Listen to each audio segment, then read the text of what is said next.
Okay, so we have here an article regarding fakes and frauds when it comes to art. This one's a bit more modern with Pablo Picasso.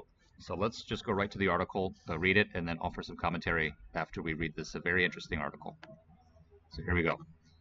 So the title of the article is that the museum creator confesses that Picasso's exhibited for 3 years are fake. She painted herself, including one hung upside down.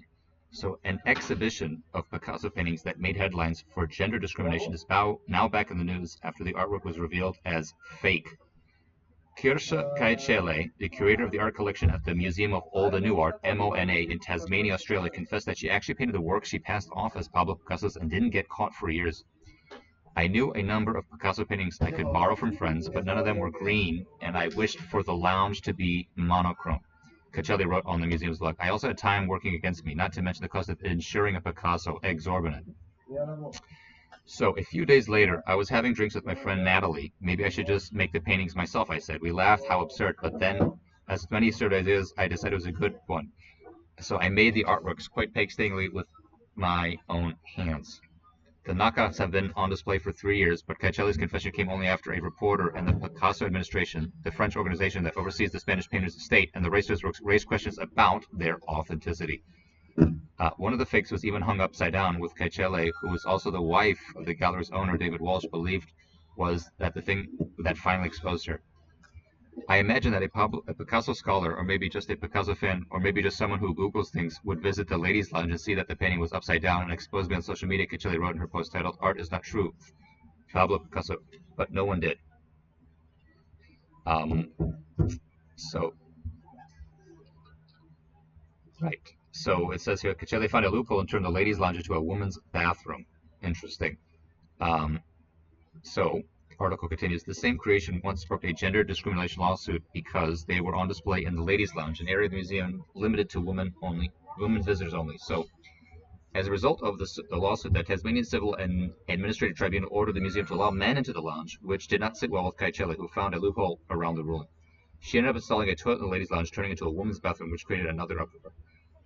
The MONA confirmed the statements Kaechele made in her blog were accurate. The museum spokesperson Sarah Gates Matthews said that the post was truthfully Kirsha's admission. So it seems that with this, so the end of the article there, so it seems that with this lady, who is the wife of the gallery owner, that she really likes Picasso, number one, and then she turned maybe something that was having a few drinks with her friend turned into something that it shouldn't have. So it doesn't seem as scandalous as it should be.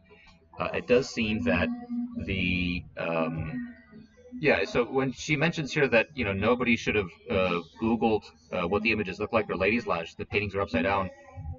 So it doesn't seem like she was doing this to maybe troll folks. Or some sort of social study. It seems that she was actually legitimately trying to pass them off for several years, and the whole toilet and bathroom controversy adds a whole new dimension of absurdity to this whole article. So I'm not really sure what to make of it, other than the fact that these are fakes. You will very frequently find people that are deep in the industry, specifically gallery owners, or the ones themselves that try to push frauds because it's sort of self-fulfilling for them as gallery owners to get more visitors and raise the overall valuation of their entire curation and whoever is exhibited in their gallery. It's just sort of by association. So I don't know if this really the root cause of what happened here, this 3-year-long experiment, but of course it ended up where most frauds end up, if not, the large 99+%. There's still some out there where they will eventually be discovered. Talk about paintings here, not necessarily 3D pieces in museums that could be passed off for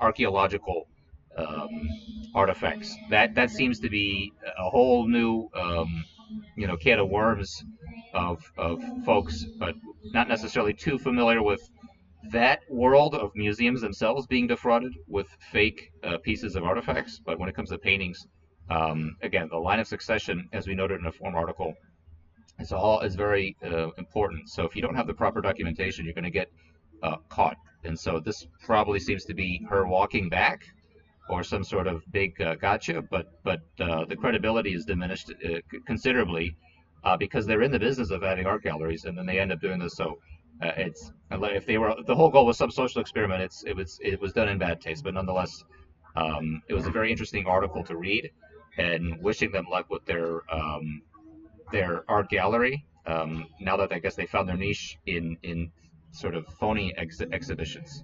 Okay, we'll leave it there.